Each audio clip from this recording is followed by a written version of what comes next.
Let this circle represent $1 million. This is what $10 million would look like. This is what $100 million would look like. And this is what $1 billion would look like.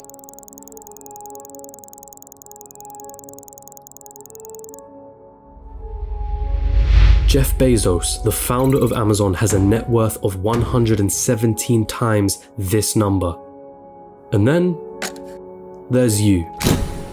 You're probably working a job right now, one that you got from the degree that you studied for in university. You probably don't have much in savings, your living expenses seem ridiculously high, you feel as though you're not paid enough, you have credit card debt that needs taken care of. Maybe you're a student, studying for a degree that you hope can land you a job that you hope can bring in some good money. You probably don't have any savings, only a pesky student debt hanging above your head. Wealth? Getting rich? That all seems like a distant dream.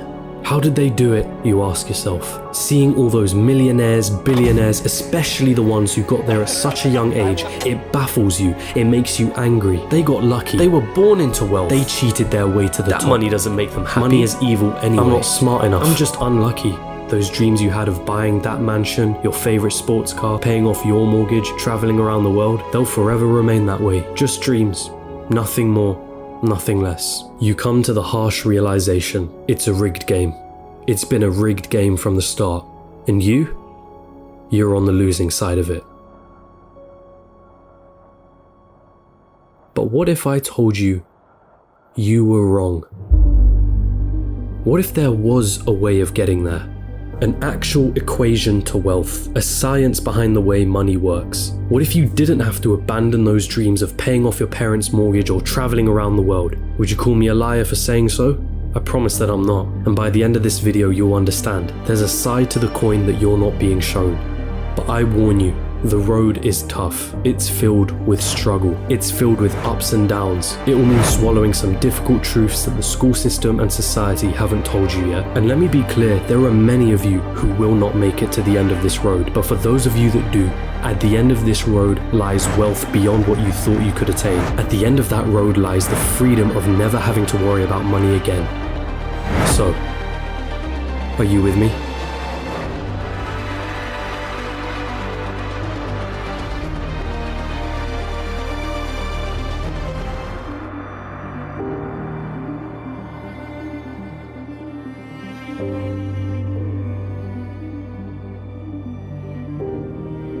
Still with me? Then let's not waste any more time. What do you really think about money? Is it something you work for? Is it earned or is it inherited? Is it the root cause of all evil?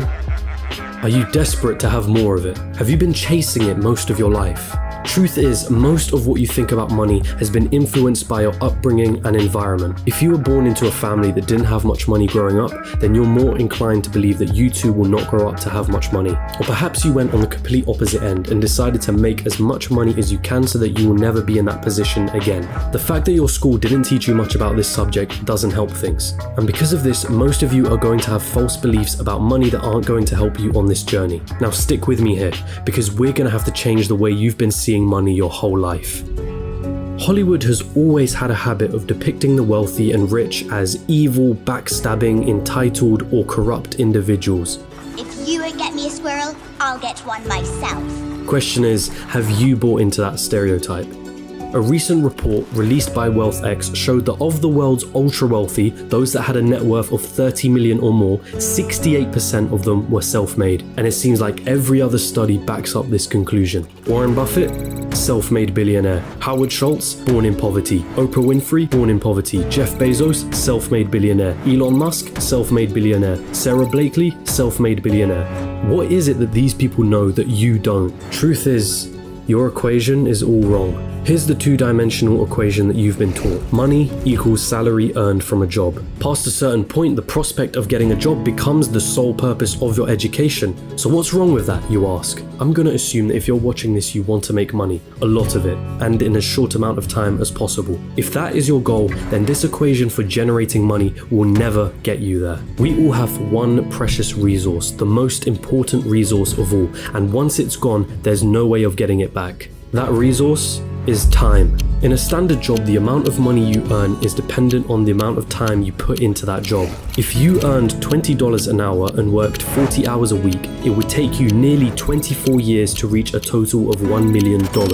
But that is without subtracting any taxes or any expenses that you will incur over 24 years. And let's not forget that inflation would make your $1 million less valuable. The reality is that on a salary of $20 an hour, you can only really be a millionaire at an old age by living frugally. And most of that precious resource known as time has slipped through your fingers. You traded all that time for money, and it wasn't even a substantial amount either. So again, you ask yourself, how is it then that there are self-made millionaires and billionaires at such young ages? What makes them so different? And the truth is, they have a better equation than you. They have a way of understanding money that you haven't quite grasped yet.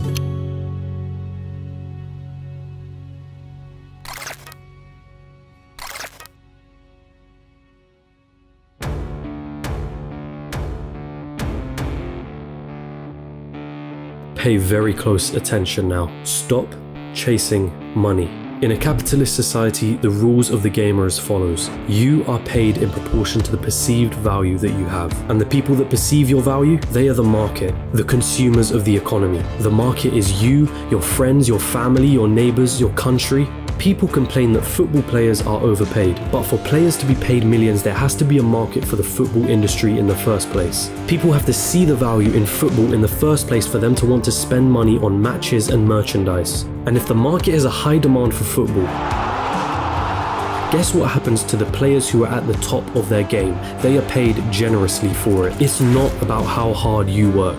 The cleaner that's sweating and tiring himself out every day is paid far less than the accountant sitting behind a desk. Why? Because the market perceives the value of what the cleaner does to be far less than the accountant. As harsh as it may sound, the cleaner can be replaced by anybody. It isn't difficult to learn how to do his job, and therefore the market will not pay him more than the accountant, the guy who spent years studying numbers, the guy who has saved his clients thousands on their taxes. But even so, we just discussed how getting a job isn't the right equation to amassing a great amount of wealth in a shorter period of time. So then how can we increase our perceived value? What is it about people like Elon Musk or Jeff Bezos that makes their perceived value so high? The first step to this equation of wealth is quite simple. If you want money, solve problems. If you take a second to digest this statement, you'll realize that just about all money runs from this basic premise. If it solves a problem, money will be thrown at it. If it's $1 million problem, then the solution will make you millions. If it's $1 billion problem, then the solution will make you billions. Think about all the problems that a site like Amazon solves.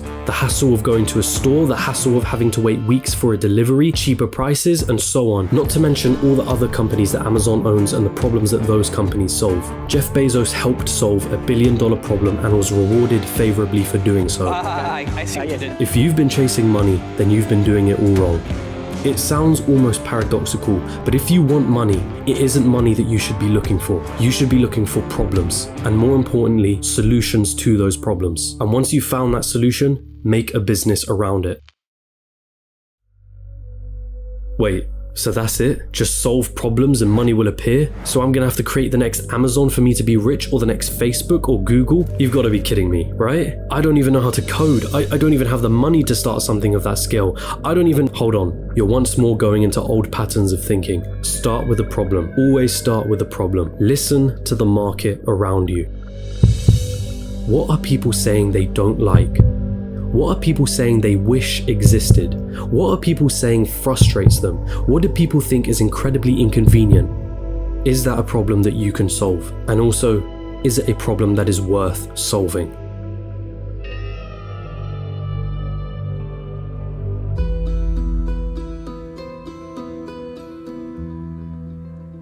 The final step of this equation to wealth is finding a scalable solution to the problem. Your solution needs to affect a magnitude of people. Starting a restaurant? That's not scalable. You're constrained to the local area and the footfall of that area. But a franchise? Now that's more scalable. Is your solution a piece of software? Then that means once that software has been built, you can scale it infinitely online without needing to worry about things like production or shipping costs, as it's all done virtually. Good luck finding infinite scale with a job. But be careful. Does your solution require your time to generate money? Let's say you were a yoga teacher that charged $100 per hour. Congratulations, you only made yourself another job disguised as a business. There's only a certain amount of lessons that you can feasibly do in one day, and therefore your income is time-bound. But if you created an online yoga class that ran 24/7 with lessons you only had to create once, now that is scalable. Scaling your solution is critical here, so do not get lost on this point. Automation also plays an important role. Systems and processes will keep your business running like a smooth machine if implemented properly. If there is something in your business that you can outsource to somebody else or hire an employee to do it for you, assuming it financially makes sense for you to do so, then do it. Tasking yourself with everything is a bad thing. As much as you may think you're the best, there's someone out there that can do a better job than you. Once you've found a solution, it's your job to make sure that solution can be accessed by everyone in your market. It's not about your ego and it's not about what you're passionate about. The market doesn't care about your passions. So now that you have your profitable business running with the right systems and processes in place, it's time to move on and reap what you sowed.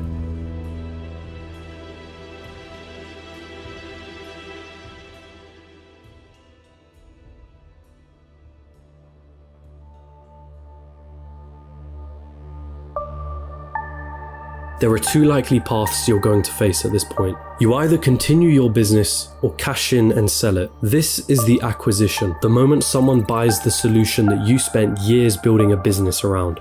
This is Instagram being acquired by Facebook for $1 billion. This is PayPal being sold to eBay for $1.5 billion, of which $165 million went straight to Elon Musk's pocket, and the countless other liquidation events that happen across the world. This is where all the effort that you spent into building your company comes to fruition. And if you choose to continue running your business, well, there's a multitude of reasons for you wanting to do so. Maybe you love the company that you built and want to stick with your baby. Maybe you think you can add more value to the company and sell it down the line for more than it's currently worth. Perhaps that business runs passively in the background, so you don't have to do much to keep the wheels turning. Or maybe it's a combination of these three things. Either way, you did it. You solved a problem that the market wanted solving, and it rewarded you favorably for doing so. And so now I ask you, what was it all for anyway?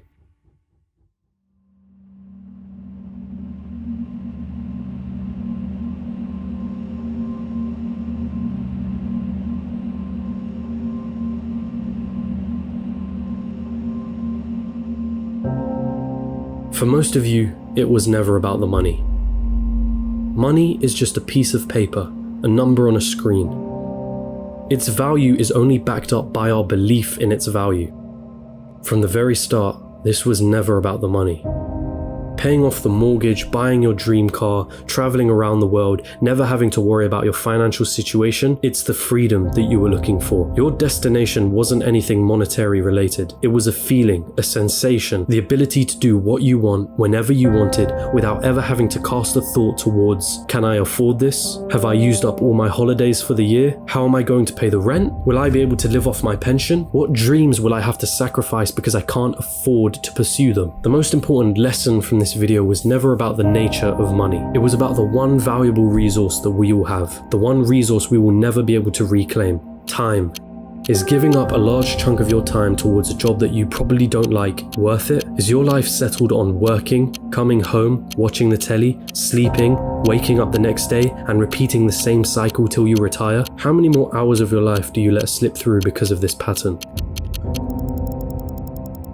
Or perhaps you're fine with that reality. Perhaps you have no other choice but to follow that path for the time being. And if that's the case, there's nothing to worry about. The most you got from this video was a little entertainment and maybe a change in perspective. But there are those of you that understand the other side. Those of you that have the desire to never need to worry about money ever again. And so I feel the need to remind you, stop chasing money. Chase problems and find the solution to those problems. This is the equation through which all money is found. If you desire liberty through never needing to worry about money ever again, then let solving problems be the meaningful struggle in your life. Does it mean you'll be happy at the end of the road? Does it mean you'll feel fulfilled?